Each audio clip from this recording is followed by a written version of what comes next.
Dear students, तो आज हम स्टार्ट करेंगे अपना नेक्स्ट टॉपिक, दैट इज़ फुलिरीन्स। तो ये फुलिरीन्स के बारे में अगर आपने सुना भी होगा वैसे तो, और अगर नहीं सुना है तो ये एक्चुअल में कार्बन के एलोट्रॉप्स होते हैं।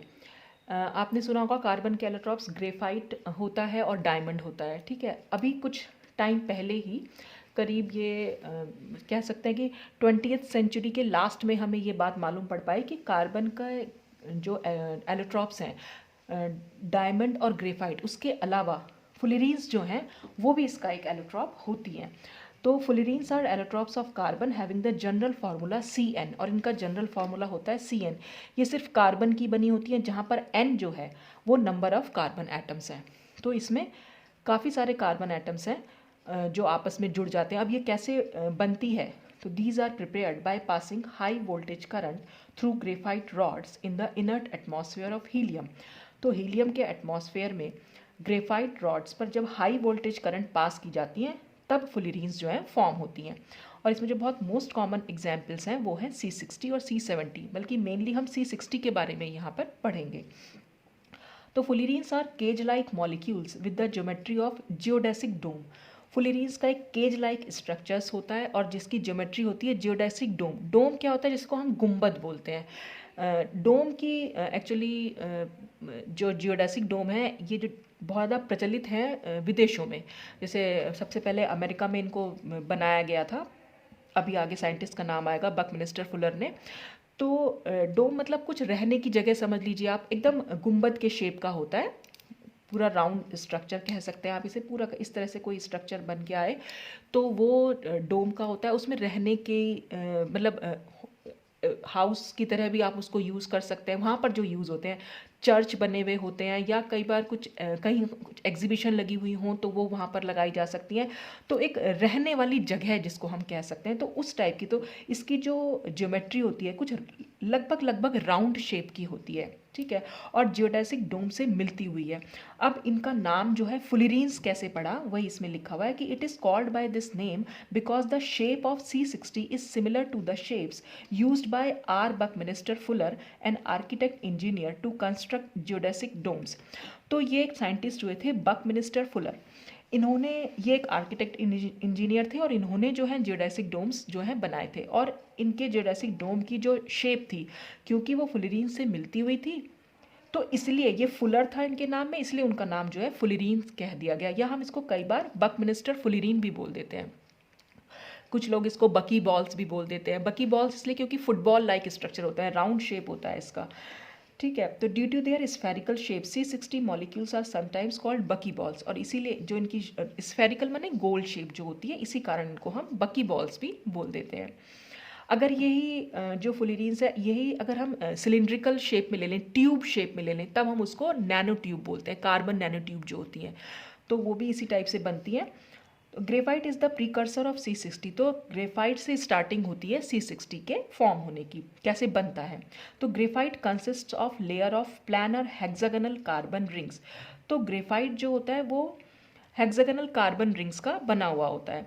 हेक्सागोनल कार्बन रिंग्स जैसे कि बेंजीन का स्ट्रक्चर होता है, बिल्कुल वैसे ही। जैसे मैं यहाँ पर अगर आपको बनाना चाहूँ, देखिए ये इस तरह से हम इसको बना सकते हैं। ये इस तरह से हेक्सागोनल रिंग्स होती हैं। तो ये ग्रेफाइट की जो लेयर होती है ये एकदम प्लानर, एक लेयर ये हुई, फिर एक लेयर इसके ऊपर होगी, फिर एक लेयर इसके ऊपर होगी, फिर एक लेयर इसके ऊपर, तो लेयर लेयर लेयर इस तरह से होती हैं। तो ग्रेफाइट की जो लेयर होंगी वो सब हेक्सागोनल कार्बन रिंग्स की बनी। तो जितने भी यहाँ पर ये जो एटम्स हैं, ये सब जो है यहाँ पर कार्बन एटम्स बने हुए होते हैं।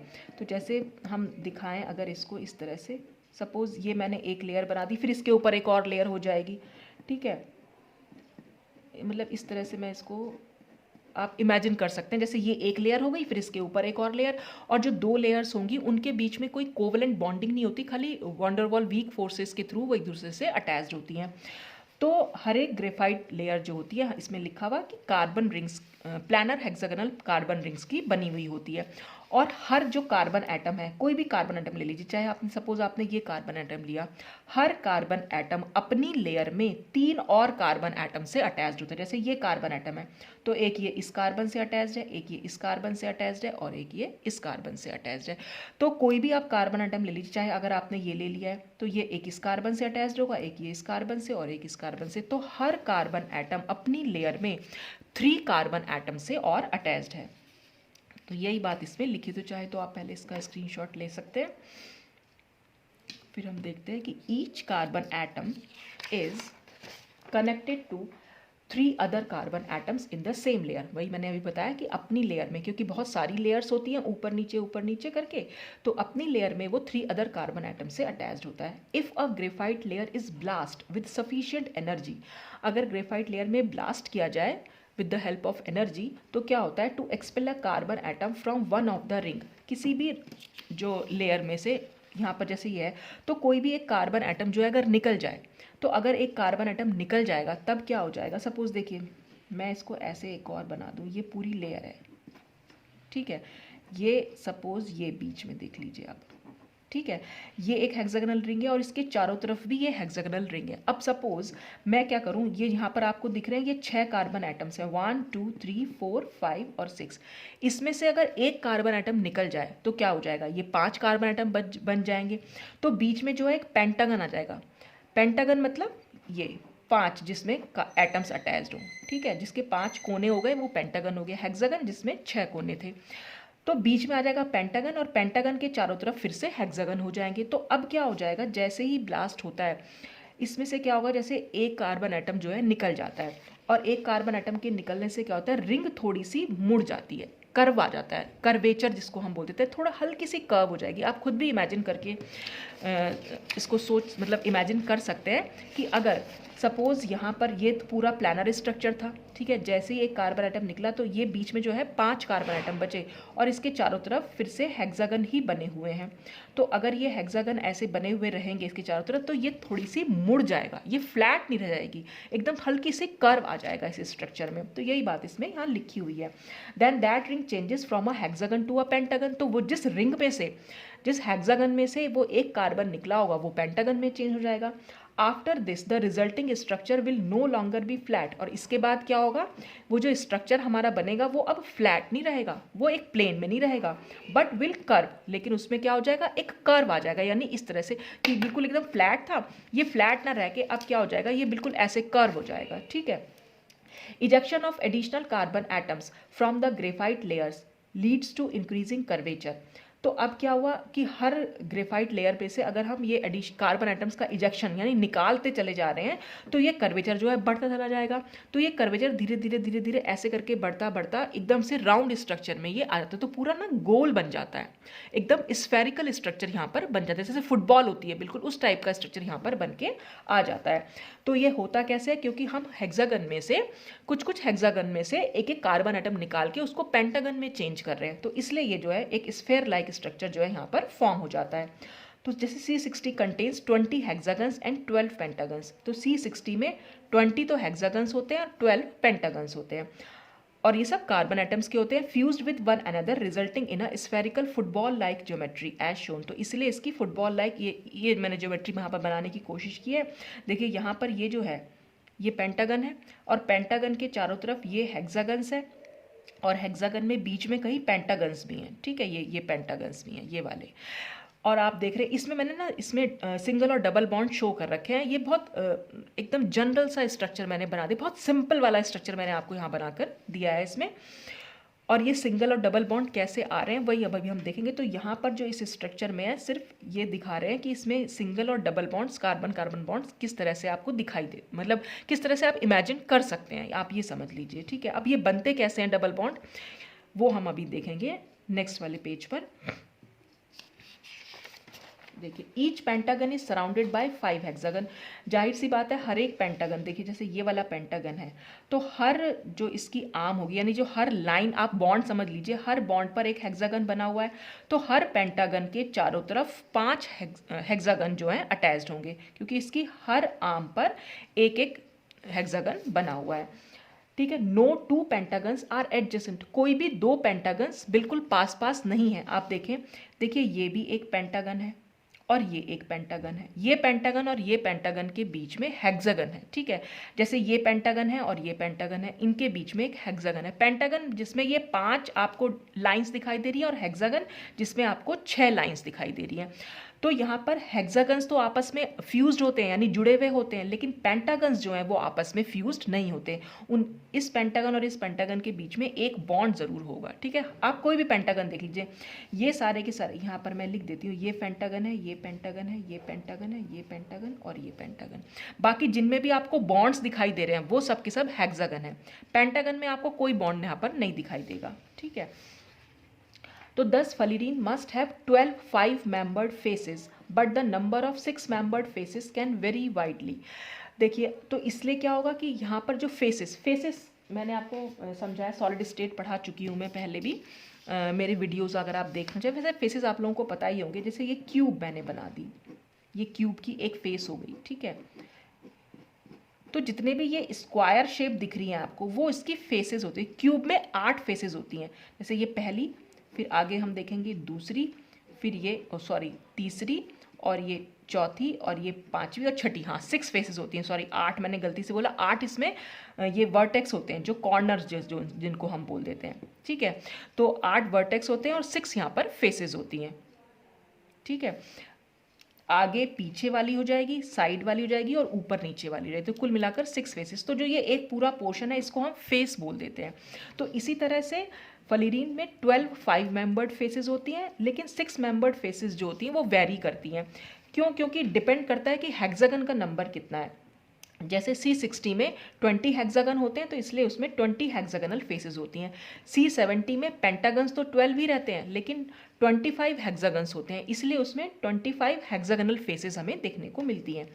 तो there are 2 types of carbon bonds in C60, और 2 टाइप्स के वहाँ बॉन्ड्स होते हैं, जैसा कि मैंने आपको अभी दिखाया भी था। यहाँ पर सिंगल बॉन्ड्स भी हैं, ये भी कार्बन है और ये भी कार्बन है। हर पॉइंट जो है यहाँ पर एक कार्बन को शो कर रहा है, तो हर पॉइंट पे कार्बन है। तो कार्बन कार्बन के बीच में डबल बॉन्ड भी है और कार्बन कार्बन के बीच में सिंगल बॉन्ड्स भी हैं, और उनकी बॉन्ड लेंथ भी यहाँ पर दे रखी है कि one of which is 1.48 angstrom and the other is 1.38 angstrom in length. Each carbon of fullerene is sp2 hybridize, और हर कार्बन जो है फलीरीन का वो sp2 हाइब्रिडाइज है। मैंने आपको वैसे भी बताया था कि जब भी कार्बन डबल बॉन्ड से अटैच्ड होगा वो हमेशा sp2 हाइब्रिडाइज होगा। और यहाँ पर आप देखें, हर कार्बन जो है वो डबल बॉन्ड से अटैच जरूर है। देखिए, जैसे ये वाले कार्बन की बात करूँ तो ये भी डबल बॉन्ड से अटैच्ड है, ये कार्बन देखें तो ये भी डबल बॉन्ड से अटैच्ड है, इस कार्बन की बात करें तो वो भी डबल बॉन्ड से अटैच्ड है। तो हर कार्बन जो है वो sp2 हाइब्रिडाइज्ड है, क्योंकि हर कार्बन जो है वो डबल बॉन्ड से अटैच्ड है। ठीक है, अच्छा, अब इसके बाद इसमें क्या है, form sigma bond to 3 other carbon atoms. और वो क्या कर रहा है, बाकी के तीनों कार्बन एटम्स, क्योंकि मैंने आपको बताया था हर लेयर में एक कार्बन जो है वो 3 कार्बन एटम से अटैच है। और मैंने आपको ये भी बताया था, अगर ये कार्बन है, इसके 3 बॉन्ड हमें दिखाई दे रहे हैं, तो इसका मतलब ये sp2 हाइब्रिडाइज ही होगा। ठीक है, कार्बन के अगर हमें 2 बॉन्ड दिखाई दे रहे हैं तो वो खाली sp2 बॉन्ड से मतलब है सिग्मा बॉन्ड, जो सिग्मा बॉन्ड्स हैं। ठीक है, या वो कितने एटम से अटैच्ड है ये भी हम देख सकते हैं, क्योंकि एक कार्बन 3 कार्बन से अटैच्ड है तो इसलिए वो sp2 हाइब्रिडाइज है। ये p का नंबर है 2 और s का नंबर है 1, तो दोनों मिलाकर हो जाएगा 3। और अगर वो 2 एटम से अटैच्ड है या 2 सिग्मा बॉन्ड से अटैच्ड है तो कार्बन हो जाएगा sp हाइब्रिडाइज्ड। ठीक है, और sp3 में क्या हो जाएगा, कार्बन जो है 4 सिग्मा बॉन्ड से अटैच्ड होगा या 4 एटम से अटैच्ड होगा, जैसे CH4 में हम देख लेते हैं। तो ये तो बहुत बेसिक सी चीज़ें आप लोगों को पता होगी और मैं कई बार अपने वीडियोज़ में बता भी चुकी हूँ। तो बस आपको इतना ध्यान रखना है, कार्बन अगर डबल बॉन्ड से अटैच्ड है तो वो हमेशा sp2 हाइब्रिडाइज होगा, और अगर वो sp2 हाइब्रिडाइज है तो जाहिर सी बात है उसके पास एक अनहाइब्रिडाइज p ऑर्बिटल भी होगा। कैसे, देखो ये वो भी हम यहाँ देख लेते हैं। अभी देखो, कार्बन के पास होते हैं हमारे, अगर हम आउटर मोस्ट की बात करें तो सिर्फ उसके पास 4 इलेक्ट्रॉन हो गए। अगर टोटल कन्फिग्रेशन देखें तो 1s2 2s2 और 2p2 होता है। तो 1s2 से तो हमें कोई मतलब नहीं, हमें सिर्फ देखना है वैलेंस शेल कन्फिग्रेशन। तो वैलेंस शेल में 2s2 हमने दिखा दिया और यहाँ पर हमने दिखा दिया 2p2, ये 2p है। ठीक है, अब क्या होगा, कार्बन एक्साइटेड स्टेट में क्या करता है, ये एक इलेक्ट्रॉन जो है यहाँ पर शिफ्ट हो जाता है। ठीक, और क्योंकि हम कह रहे हैं कार्बन sp2 हाइब्रिडाइज है तो एक s और 2 p आपस में कंबाइन करके 3 sp2 ऑर्बिटल बना लेते हैं और जिनमें एक एक इलेक्ट्रॉन होता है, और ये एक एक इलेक्ट्रॉन जो है कार्बन के साथ कंबाइन करेगा, क्योंकि हर कार्बन जो है वो 3 कार्बन से अटैच्ड है। तो इस तरह से अगर मैं इस कार्बन की बात करूँ, ये वाले कार्बन की, तो ये एक इस कार्बन से, एक इस कार्बन से और एक इस कार्बन से अटैच है। तो ये वाला जो कन्फिग्रेशन है वो इस कार्बन का, ये जो मैंने 3 दिखा रखे हैं वो इस कार्बन के लिए लिखा है, और बाकी जो ये 3 कार्बन है वो मैंने इसके लिए लिखे हैं। तो इन तीनों से अटैच्ड हो गया। अब देखिए ये 3 तो एक S और 2 P मिले थे, तो खाली एक अनहाइब्रिडाइज p ऑर्बिटल भी तो बचा जो किसी से भी कंबाइन नहीं कर रहा है, लेकिन उसके पास एक इलेक्ट्रॉन ज़रूर है।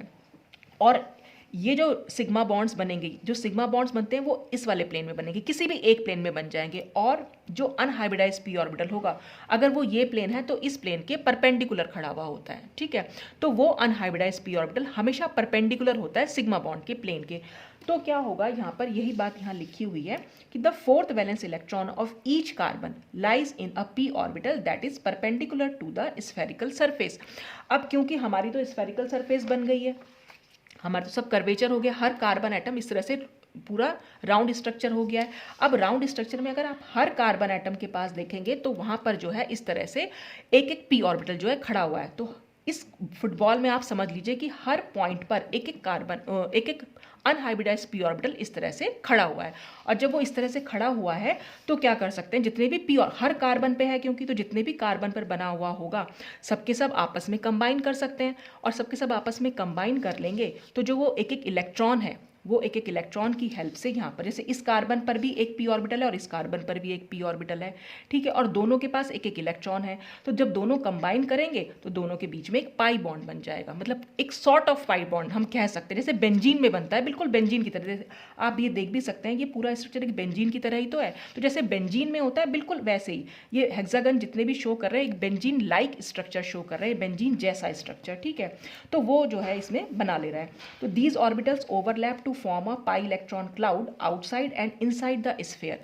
तो उस गोला जो हमने अभी दिखाया, ये हॉलो होता है पूरा, मतलब अंदर से खोखला होगा ये, ठीक है। जब भाई वो फ्लैट था जो हमारी ग्रेफाइट की लेयर थी और हमने उसको कर्वेचर बना दिया कार्बन को निकाल के, तो वो अंदर से हॉलो हो गया यानी खोखला। और उसमें क्या होगा, उसी में हम, आप ये सोच लीजिए फुटबॉल में हमने कुछ ऑल्पिन घुसा दी हर एक इस पोर्शन में, वो ऑल्पिन जो है अनहाइब्रिडाइज p ऑर्बिटल को शो कर रही है, उन सब में एक एक इलेक्ट्रॉन है।